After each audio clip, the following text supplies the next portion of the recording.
Hello and welcome to the 21st Century Work-Life podcast, where we talk about leading remote teams, online collaboration, and working in distributed organizations. This podcast is brought to you by Virtual Not Distant, where we help managers and teams transition to an office-optional approach.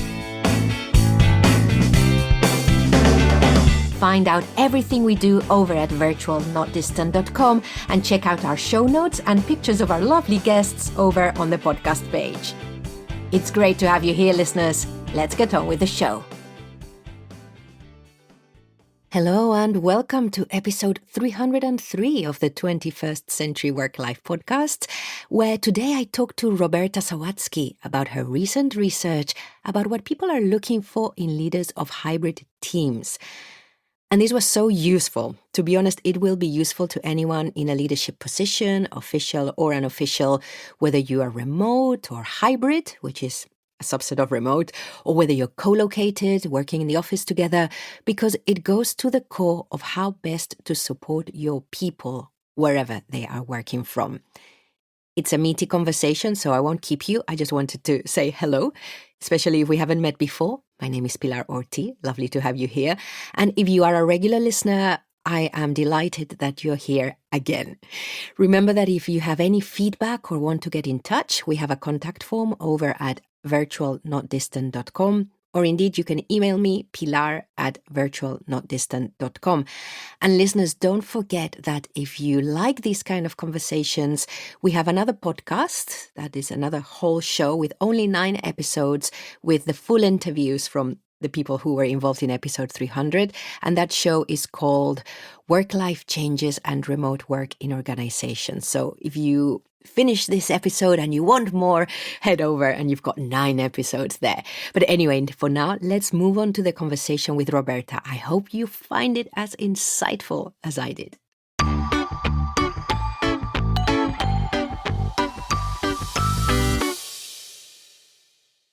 I am delighted to finally, after I would say years actually, of wanting to speak to her one by one after exchanging messages on LinkedIn, Twitter, other places, seeing some of her presentations and workshops. I am so delighted to have Roberta Sawatzky at the other end of the line. Hello, Roberta. Hello, Pilar. How are you? Well, I am very well. I'm sounding maybe a bit excited. I hope I'm not shouting into the microphone. It's all good. When I get so excited. And Ross says, Pilar, after so many years of voiceover and podcasting, can you not shout into the microphone? Roberta, you've been in the remote research space for a while, but how shall I introduce you to listeners, or what would you like to be known as? What do you usually say you are professionally?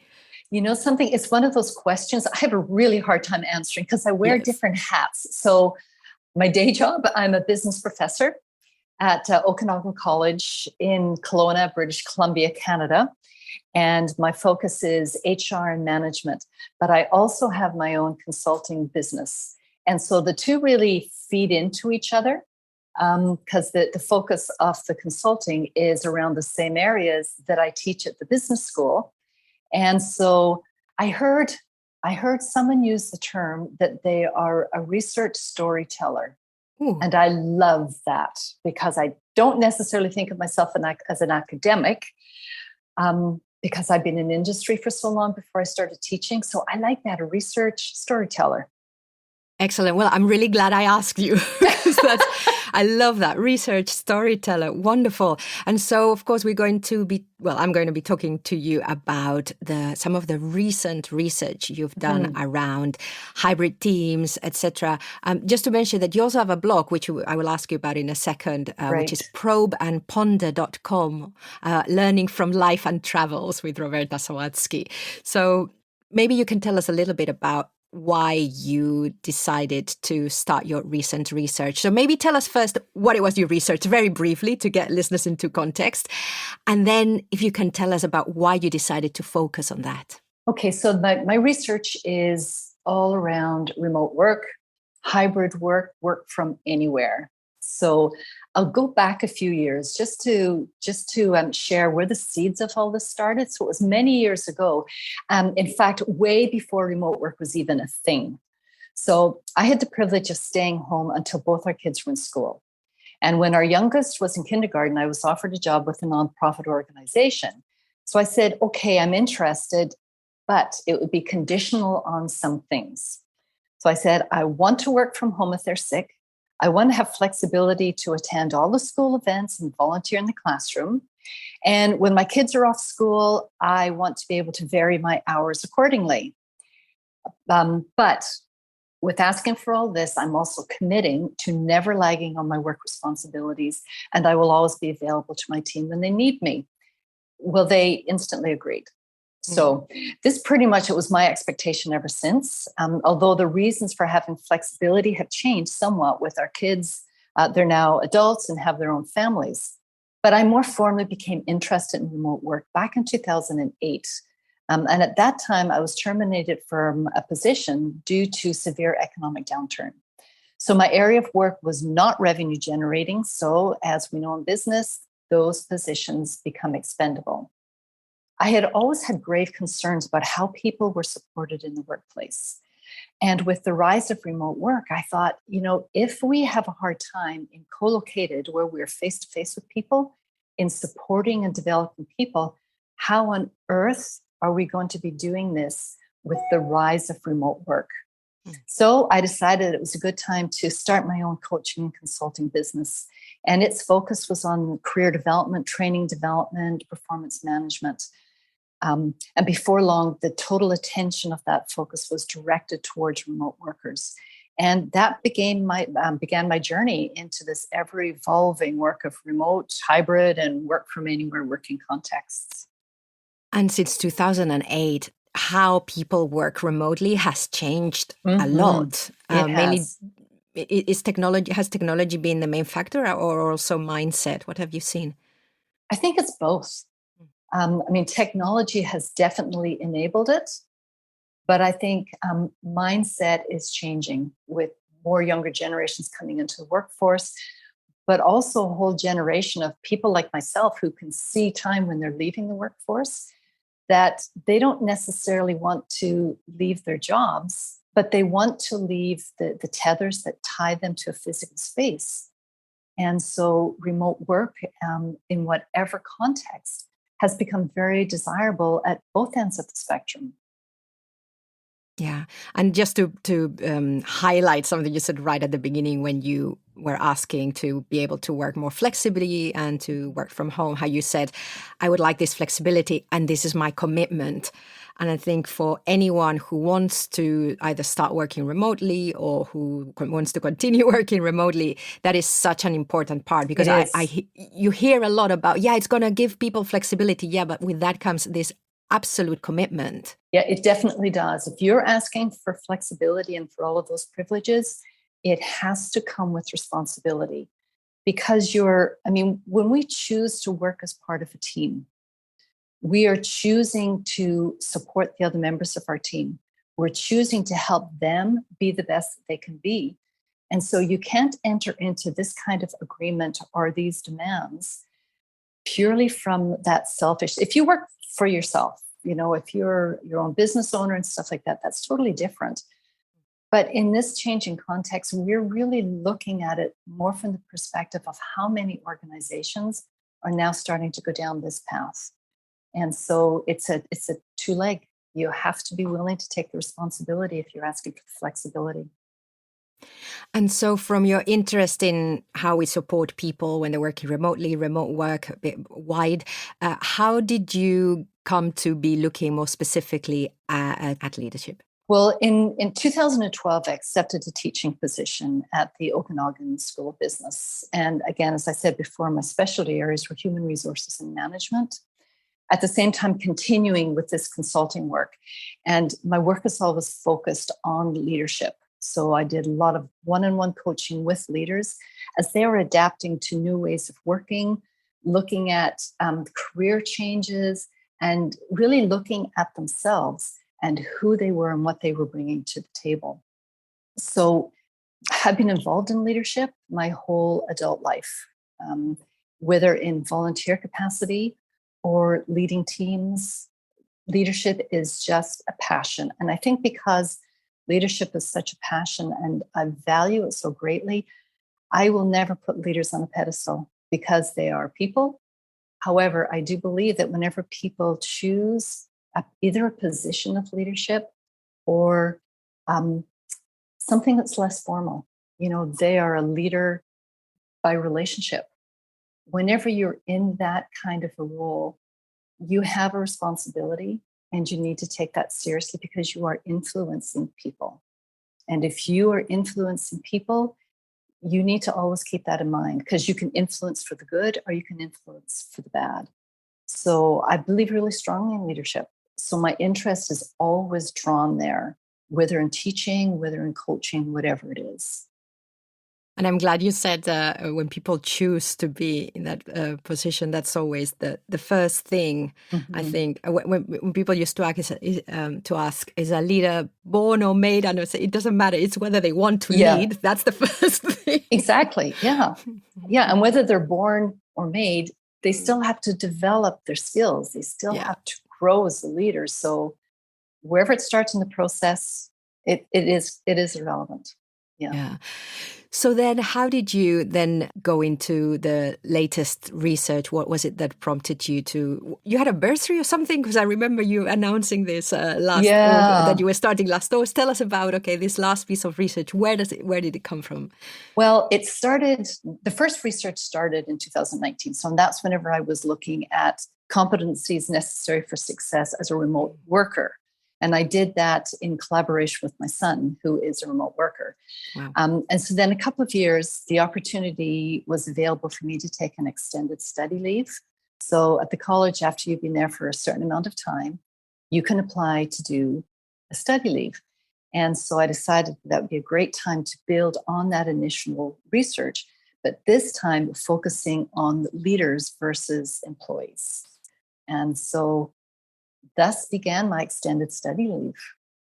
And I will say that all the research you did around remote workers, and I think you had the competencies necessary for remote work. All of that is really interesting. We will put a link in the show notes as well, so people can go and look at those as well. Yeah. So in the end, this last piece, so you took some leave and then you decided to travel. Yeah. Is that right? So why was this important then? Or was it important? I don't know, maybe just... Yeah, no, it was important. So travel has always been a big part of my life, from childhood, growing up in Ireland, through raising our family, and now as my husband and I are empty nesters. And so one of the aspects of working from anywhere remote is the opportunity to travel. That's something that really draws people to it, to literally work from anywhere. So based on that, I decided that my research would be enhanced and more authentic if I was actually doing it from a location other than my home office or local area. And needless to say, my husband was on board. So originally, we had intended to travel for the full 12 months, which would have started at the beginning of August 2021. Mm-hmm. And we were going to live in 4 or 5 different locations. So, however, due to travel restrictions with COVID, and a recent medical diagnosis from my husband, we had to pare it down to 8 months and just decided to do 2 locations, so Portugal and Spain. So when we ask, was it important? I would say that my learnings from the travel has been every bit as important and impactful for me as the actual research. So we've traveled, I was counting it up the other day, we've traveled to upwards of 15 countries. And most of those first language was not English. We've never had problems with the language before. Yeah. However, for 3 weeks while you're on vacation, you can get by. You don't think a lot about it. This is different. I was not prepared for how few people actually spoke English in ports of Portugal and Spain. And in fact, in the area that we're living in, Valencia, I can count on one hand the number of people we have encountered who have had any level of English speaking skills. So it actually came as no surprise that the most important element in adopting and assimilating into a new culture is the ability to communicate. So we've learned that firsthand. And let me tell you, I would strongly suggest anybody who is considering such a move to another location, especially another country, do your homework. Take time to make informed decisions, learn the language, and make connections in your host country if possible, and never underestimate the impact of culture shock. It's very real, and it goes hand in hand. It impacts whenever you're choosing to go and live somewhere else and work. Culture shock, I was totally blindsided by it. I loved your post on probeandponder.com where you talked about that. I think that's really, really important. And I think the point you made about, it's fine when you're somewhere on holiday. I think for the future, for people thinking of maybe traveling while they're working or moving for even if it's just for a few months, that, a location where you've been on holiday for a very limited amount of time will have different challenges when you're trying to work. Yep, it's not the same. Yeah. So tell us about who you spoke to, where you drew your sources of information. Just tell us a little bit about how you went about developing your last piece of research. From August to October, my focus was on North America. So while we're still at home in Canada. And then at the end of October, we left Canada for Europe and continued the research there. So the research candidates that I interviewed, they're either leading hybrid teams or the members of hybrid teams. So some of them, they had been involved in hybrid teams prior to COVID. However, for some of them, this experience was still in the early days. And of course, the vast majority of the interviews were conducted via Zoom.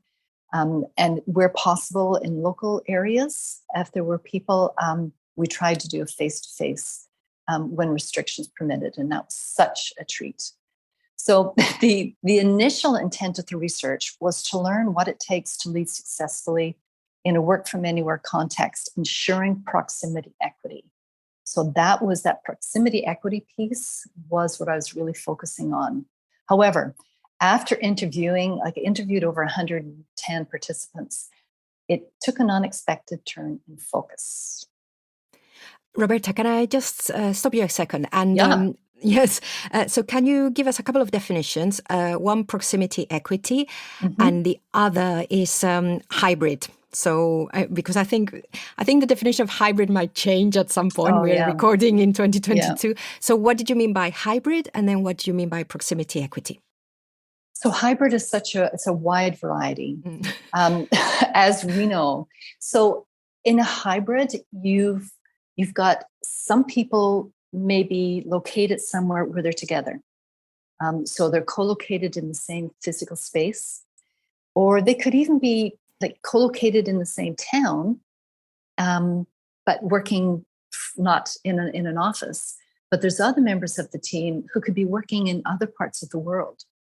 So proximity bias, it's an unconscious tendency to give preferential treatment to those in our immediate vicinity. So when you look at the definition of proximity bias and you look at hybrid, there are times when people are working co-located or they're working in the same physical location or physical town, and they can actually get together. And there's a camaraderie that builds, but there's part of their team, and that's the hybrid part, that they don't have the privilege of being together physically present. And so it's the togetherness and the apartness that really would be two elements of hybrid. And the configurations are huge, whatever that looks like. Yes. And it's easy to go online and just find so many different definitions of it and the pros and cons of each. But that would be the guts of it. Okay, excellent. So, sorry to interrupt. Carry on. No. Continue talking to people while we were in Europe. And so there are people that I was already in contact with before I started this research. So those I tried to hold for the time when we were in Europe, just for time zone's sake and just for ease, I've been able to get connected. So proximity bias, it was a real challenge that was in my mind. And this was really brought to light once offices were forced to close and employees had to work from home due to the pandemic, but it's not a new concept. Yeah. But more and more people are experiencing it. And so it bubbles to the surface and becomes something that is in all of our purview. So many people have written about it, and you can go and do a search and, as I said, find so much information about it. From the perspective of the remote worker or the person who is not physically present, it can create an out of sight, out of mind type of thinking and feeling. So those working remote, they express concerns such as being passed over for promotions or not having the same access to information or support, or being on the outside of socializing with teammates. So in the research, again, those were the questions. That was the area that I was focusing on. So I was asking questions like, what does equity mean to you? What does proximity equity mean to you? And the whole idea of access, what specific access is challenged when you're part of a hybrid team or working from anywhere team? And I wanted to hear good stories. I wanted to hear positive, like how have you managed or experienced equitable employee experiences through times of disruption? So whether it's a pandemic, whether it's some other national disaster, whatever it is, there are times of disruption. And so how does equity continue through those times of disruption? And then I was asking about strengths and competencies that leaders draw on when striving for equity or seeking equity in their teams. So there was lots of suggestions offered regarding experiences and tools and practices. But what really began to emerge was a strong emphasis on the behavior and skills of the leader. In fact, what the participants were describing was servant leadership. And so this is a perspective where the leader, in a way, they serve the team members. It's the inverted pyramid, right? Mm-hmm. So when discussing servant leadership, so it's Robert Greenleaf was the guy that came up with this. He encourages these questions. Do those served grow as persons? Do they, while being served, become healthier, wiser, freer, more autonomous, and more likely themselves to become servants? And this is what they were looking for this from the leaders. They wanted that humanness to be there. And when we were looking at it, it was, if I need my leader to do this, and if my leader did this, or if my leader felt like this, all of the issues that were tied into the very real proximity equity or proximity biases that they were experiencing, it all tied back to what the leader could do, what the leader should do. And so, as we said earlier, I've been involved with leadership my whole life. So when I heard this, it just it tweaked. Again, I started thinking we can be looking at a lot of the symptoms of proximity equity and what people are experiencing. Or we can start pulling back and look at some of the root causes and going right back to leadership. So no matter what the context is, what kind of hybrid leadership someone is involved in, what can the leader do? Who does the leader need to be? So when the pandemic is no longer impacting us and these hybrid teams continue, the leadership needs to continue supporting those teams for the organizations that are choosing that this is the way they're going to continue working. So putting pandemic aside, getting right down to what is leadership, what does it need to be in this context of working, as opposed to a more traditional command and control type of leadership. And that started me down a new path. Wonderful.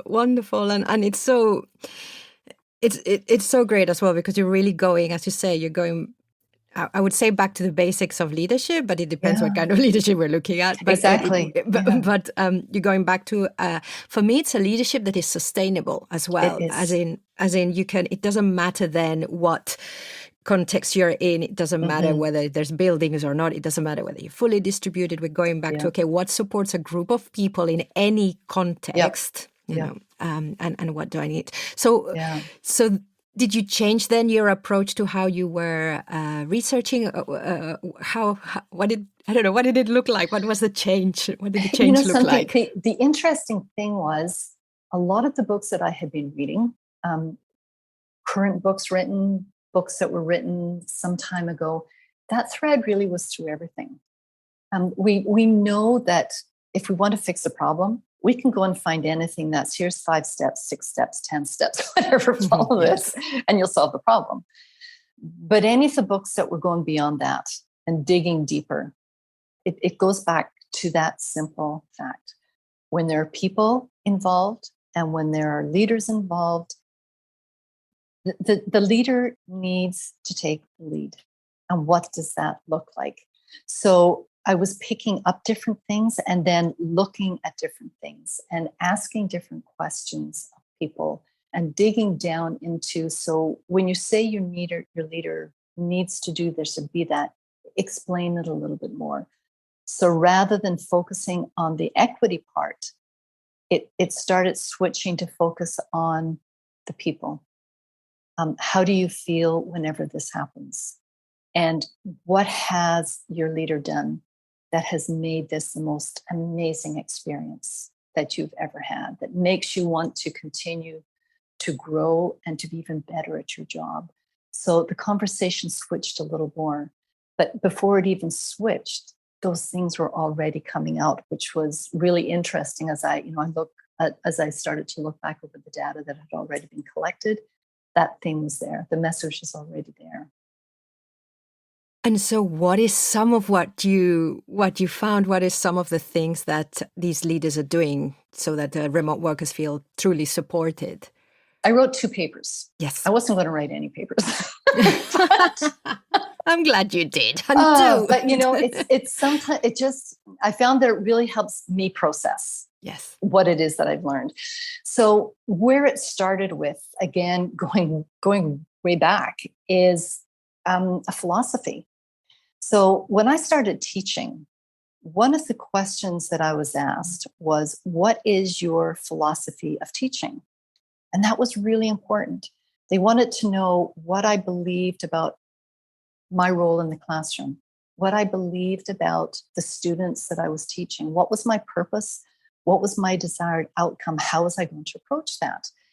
And that was a really important part of the conversation. But then I started to reflect on the different jobs that I've had in business, in leadership, and even as someone who is doing the hiring, that question isn't asked. So, what is a leader's philosophy of leadership? I thought, this is really important because they are impacting people every day of their lives. So, what informs that? What does that look like? And so one of the people I interviewed, he recommended the book Humankind by Rutger Bregman. It's not an easy read, believe me. But, it was one that really forced me to keep stopping and thinking about what I had read. So I started looking at, leadership really is the linchpin. It's not, a leader is not the most important person on the team. I don't want to insinuate that at all. But they're the linchpin, they're the peg that holds everything together, that keeps things running. If you have a leader that's not leading, you pull the linchpin away and the wheel falls apart. And so with that in mind, I started looking at the worldview of a leader. And their worldview is informed by what value do they actually place on people, and what value they place on how people should be treated. And so if you have an individual who is very self-oriented, their worldview is not going to be anything that relates to the people that are in my sphere of influence are really important. And what I do impacts them. And I have the opportunity to make their life better. Their worldview would be more about, it's about me, it's about survival, it's about winning. And so as a simple change in perspective, when that flushes out and you look at that then in the context of leading a team, if I don't value the people on my team, if I don't trust them, if I don't believe it's my responsibility to nurture them, to celebrate them, how am I going to lead them and help them develop into the people that they want to be and the people that they can be, all of that potential? And so when you follow that process and then you think back to proximity bias, in order for a leader to be cognizant or even care about the potential inequities, they need to have philosophy of that caring and nurturing. So once I kind of had that clear in my mind, then I felt the next step was, okay, so this is what the leader believes. This is the leader's philosophy. Now, what about kind of the personhood of the leader, the profile of the leader? Because again, a leader knowing about themselves and how they lead, what their strengths are, what they bring to the table is really important, because they can't start to understand their team members unless they understand themselves. So the whole idea of knowing about competencies and then understanding the competencies that are necessary for this role brought me to the next stage then, was looking at the leadership practices and competencies. And it strikes me, some of what you're saying as well, Roberta, that as we always say, when you move on to the online space, whether it's hybrid or fully distributed, working from anywhere, all of this needs to be more deliberate. It needs to be more stated almost. Yeah. You've got to make such a much more deliberate effort to understand yourself, to communicate, because if not, you cannot rely on serendipity. You cannot rely on things just happening like they used to do when you were all colocated. Yeah, that the intentionality of everything. Yes. I think intentionality, it's the key. You can't, serendipity is a great word to use. You can't depend on, well, they'll figure it out, or they'll know that that's what I actually think. Well, no, they won't. Yeah. So what was the next, paper when you started to look at, okay, so what is it? What is it that we're looking at here that works? Yeah, so looking at the practices and competencies. So very practical things that the participants shared that they needed. There was 4 areas that it broke down to, and they believed that the leaders were responsible for these things. So the first one was clarity of expectations. So pertaining from everything to how to communicate, to deadlines, to deliverables, when and where work needs to get done, who's responsible for it. They weren't okay with the ambiguity that existed through very changing times. They needed that clarity. So the leader is the person who needed to do that. Another thing they were asking for was constructive feedback, but not just feedback from the leader to them.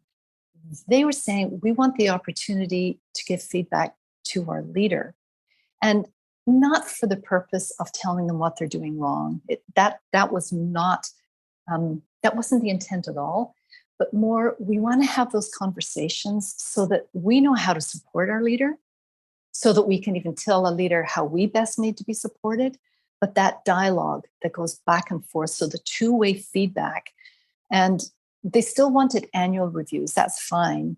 But that's not all they wanted. They wanted that just-in-time feedback. Let's talk about it right now. And especially whenever you're working from a distance, you need that ongoing feedback. How did I do today? I submitted this. Was it okay?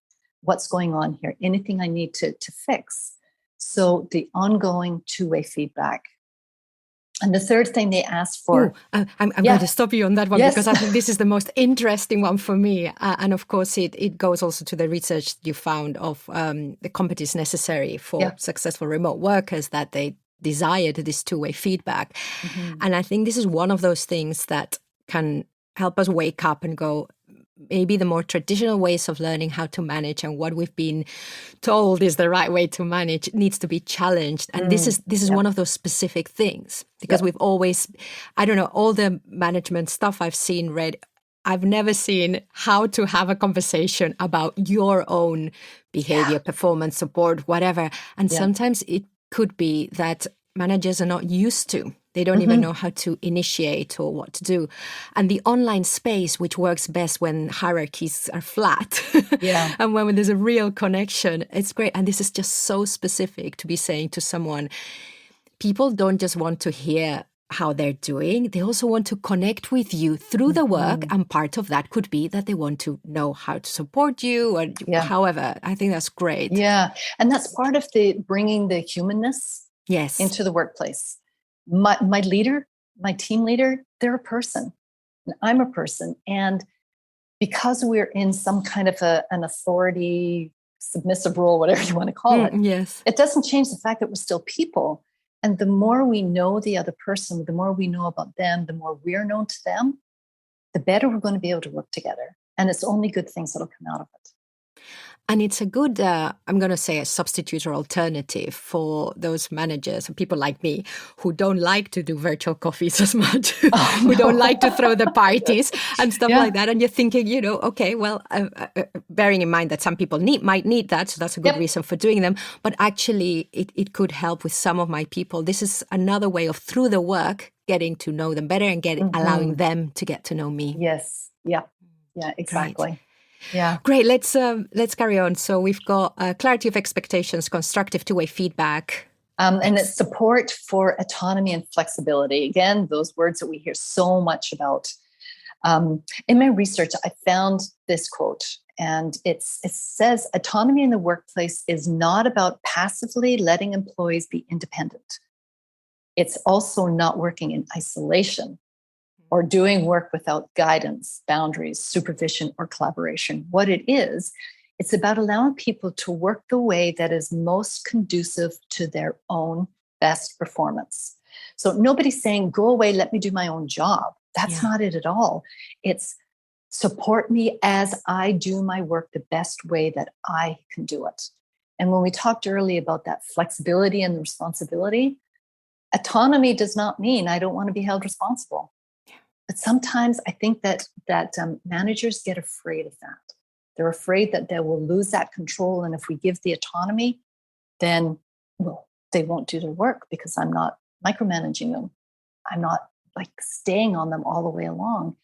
So again, when you listen to the people who are doing the work and listen to what they're saying, it brings so much more clarity. They're not asking for what so many managers are afraid of. They just want to do a good job and they want the freedom to do it. And I love the wording of support for autonomy. I think that's the word support. I love it. Yes. Yeah. And then the fourth and final thing was around facilitating collaboration and co-creation. So collaboration, we know what that is. It's working together on a project. A couple of people come together. You're working on a project with the same goal. But they brought it further than that, and they talked about co-creating. So in design thinking, when you're talking about co-creating, it's bringing it from the ideation stage all the way through. And in that context, it's talking about dealing with customers and creating new product and new services.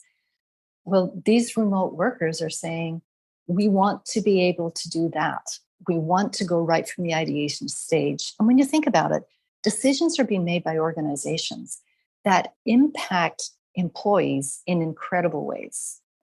So for them not to be part of that conversation, it's not right to start with.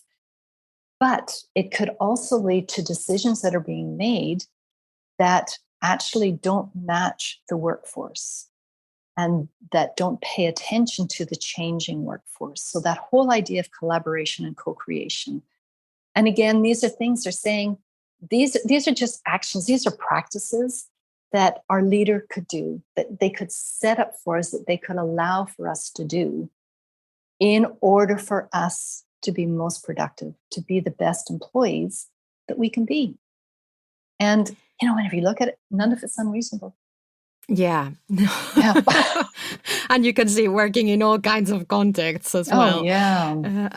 I find it also interesting. I mean, I know your research didn't, well, I assume your research didn't look at an organizational level, more of a team level.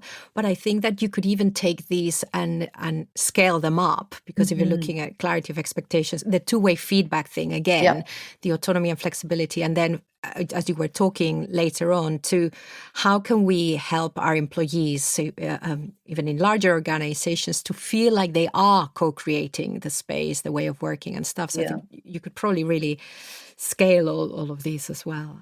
Well, and we need to remember too that team leaders are members of teams themselves that have leaders of the teams that they're part of. And so when we talk about these things, we really need to look in an organization level, as you're saying. So much of this has to start from the top, and it comes from an organizational culture. And what are our values as an organization? So as an organization, do we value the people that work for us, no matter what level they're at, whether if it's a flat hierarchy or if it's very much the old org chart? What do we as an organization believe? What do we value? And what are we wanting the outcomes for our organization to be? And if that's what we want, the only way they're going to be achieved is through our people. So how do we treat our people? Great. Well, this is a lot, which is great. It's so much. There's a lot to digest, and it's also really nice to be looking at the breakdown of this, so that we don't need to be overwhelmed, because actually we can always pick one to look at. Absolutely, they are huge. So baby steps. Yes, that's the thing. And I think this is the issue, that sometimes we are so far away from where we want to be that it's all so daunting that in the end we just go, you know what, we'll stay where we are. Yeah. And I think that's the joy of co-creating with the team, to decide, okay, what do we want to work on first? And so it's not the leader, even in isolation, saying, I can't take this, it's too much for me. The team members are saying, we want to help you. We want to be part of this. And I think even the process of embracing co-creating helps take care of a lot of the anxiety the leader could have about making sure they do things right.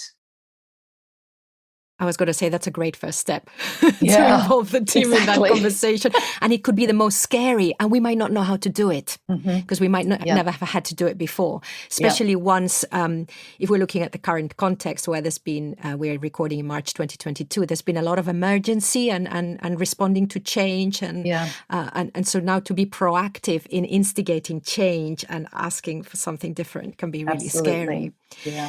So do you want to share some of the things that you found under these headings that leaders are doing? How do you want to start wrapping up the research for listeners? Those are like kind of the actions that a leader can do. I think we should just touch on the actual competencies of the leader. So competencies, it's the knowledge, skills, abilities that a leader possesses. And they're observable and they're measurable. So they're behaviors, right? Yeah.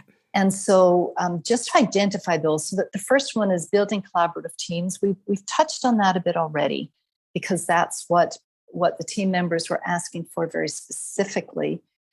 So I think we can note that's important. It's the leader's responsibility to build collaborative teams and to have the ability to do that. The second one that came out was the leader needs to have the ability to demonstrate vulnerability. And this is a big one. I think Brené Brown she's the best in this area. She defines it as being open to uncertainty, risk, and emotional exposure. And it's also about being willing to rethink your opinion, rethink decisions you've made, and rethink past ways of doing things, and being open to relearning. And so that demonstrating vulnerability is a tough one. Yeah. But if we want our employees to be that way, you got to demonstrate it. You got to live it, and you need to have the ability to demonstrate that. And the next one is that creating psychological safety. Again, we hear so much about this. Amy Edmondson is the leading researcher and everything on that. She's a professor at Harvard. It's about creating safety It means that you can be yourself at work and speak up with a dissenting opinion without fear of reprisal.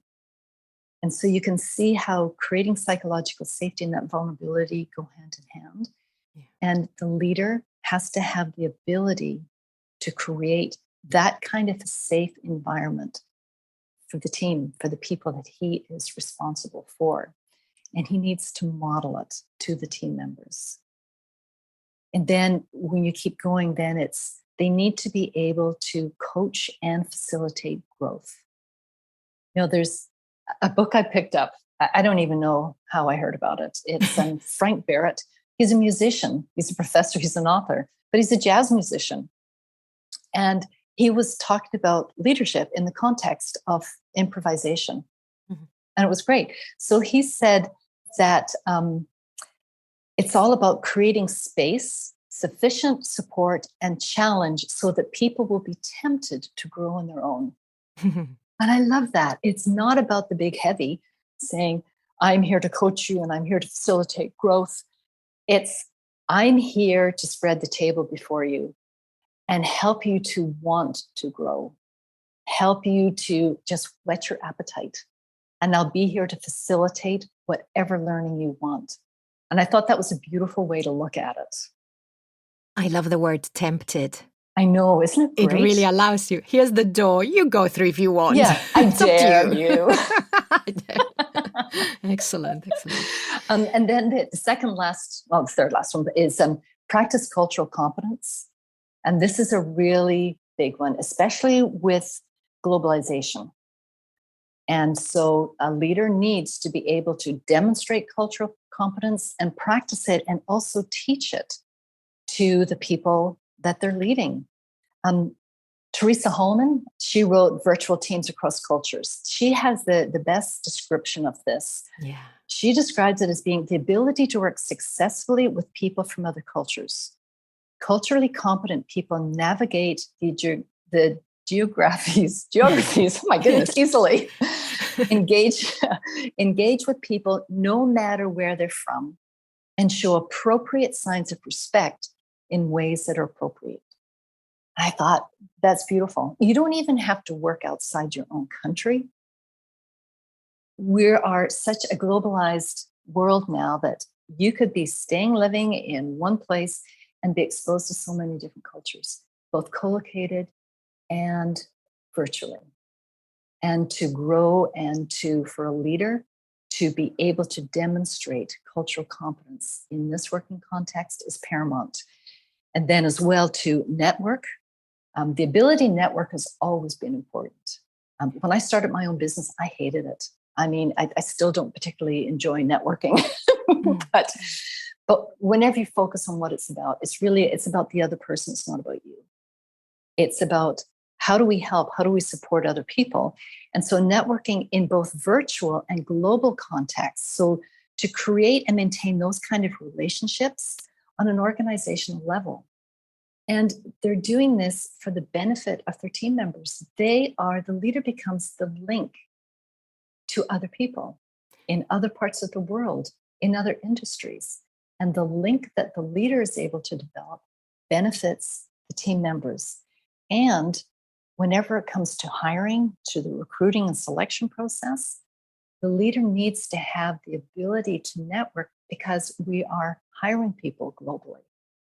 And if the leader doesn't have that capacity for networking, they're not going to be very successful in following through with that.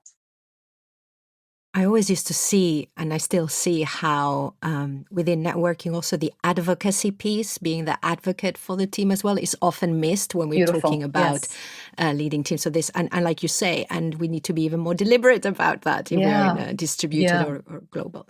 Yeah. And then the final competencies, and we don't need to go into that, it's demonstrating emotional intelligence. So much is written about it. It's a thing. It is so important. And if a leader is not able to demonstrate emotional intelligence, they're going to run into all kinds of problems, both with their team, with themselves internally, and with the other people outside their team that they are representing their team to, they're representing the organization to. Big fan of Daniel Goleman's work. Wow, we've got a lot. So I'll demonstrate vulnerability, create psychological safety, coach and facilitate growth, practice cultural competence, network in virtual and global context, and demonstrate emotional intelligence. Pick one, listeners. Pick one, really. and also see which one you're already really good at, and just say, okay, I'm really good at this. It's good, it's necessary. Let me use it a little bit more. Excellent. And the cool thing is, yes, you can grow your competencies. If you look at those and say, I'm not very good at that, fantastic. You know where your own personal growth and development needs to go. So celebrate it. Yeah. Because as you said as well, we are also team members. So we're also in need of support and growth. So if we know what we need help with, it's easier to then ask for it. So, well, what is next? What is next with this piece of research? You've written these two papers, which we will link to. The first one is called Leaders Linchpin in a New Working Context of Hybrid Team Configurations. That's from February 2022. And then Competencies for Successful Hybrid Leadership. We will link to these. What's happening with these papers and what's next for you? Well, these papers hopefully will get published. If not, my desire is that they get out to industry. It's great for them to be in academia, and they definitely find a ways. They do into my classroom when I'm teaching my students. But I really care about the message getting across to people who are like feet on the ground, to practically help them be better leaders, to support each other. So that's my desire. I will be incorporating this learning back into class whenever I go back in September this year. And in my business level, just to continue coaching and working with people as they go through these transitions, because it's continual, just to help people find their way. Now being more informed myself on these different aspects, and also the whole area of the cultural adjustment, getting the message out and keeping learning. That's beautiful. And I have to say that I've left a note for when I'm next, I've got a workshop coming soon. I'm designing that. And I've got a note to go back to Roberta's research because all of it, like I was saying, it fits in really well with like my own practice, the practice that we've been seeing in the distributed world over the last X years, including pandemic. And it's so clear and so easy to say, look, have a look at this and use it as, you can even use it as a framework. I don't know, you can then use whatever. So Roberta, if people want to get in touch with you, what is the best way? You can find me on LinkedIn. You can email me directly. Probably roberta.sawatsky@gmail is the easiest one to remember. And you've got, I'll just touch on this website that you've got, which I love. I know what it means, but it's great that it's called samisremote.com. Yes. So Sam is the name of my business. Yes. So Sawatsky, an associate management consultant. It was also my grandfather's name, one of my grandson's name.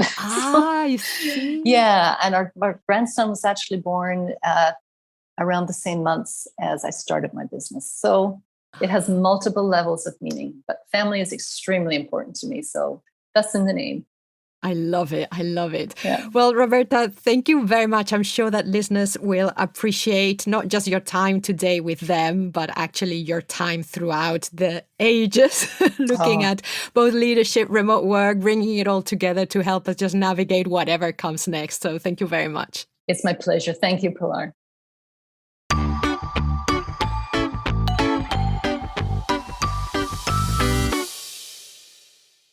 Well, listeners, I hope you enjoyed that conversation with Roberta Sawatsky and maybe even made some notes if you had a pen and paper or some other device handy. And if you weren't driving, of course. And if you're ready for more inspiration, well, you will want to listen to next week's bonus episode. Yes, we usually release an episode every 2 weeks, but there's a lot of stuff going on at the moment that I would love to share with you. So next week's episode is an interview with David Stoddart, who is the COO and partner of Barnett Waddingham. And that is an organization based in the UK with a few locations, about 1,500 people. And they were co-located before the pandemic, but now have moved to a hybrid setup.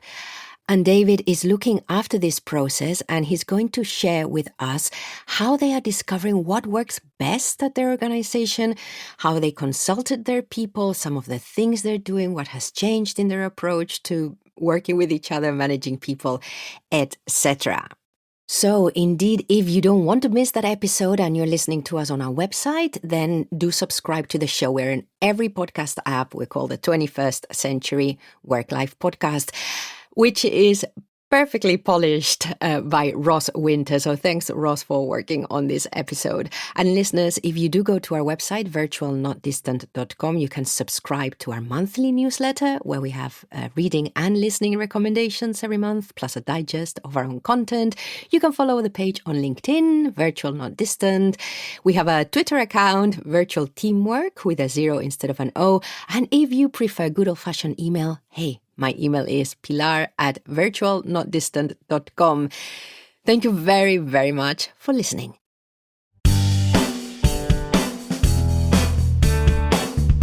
A big thank you for listening to the 21st Century Work-Life Podcast produced by Virtual Not Distant. If you have something to add to the conversation, let us know through the contact form over at virtualnotdistant.com. I have been your host, Pilar Orti, and I'm signing off now. Wherever you are, whatever you're doing, enjoy.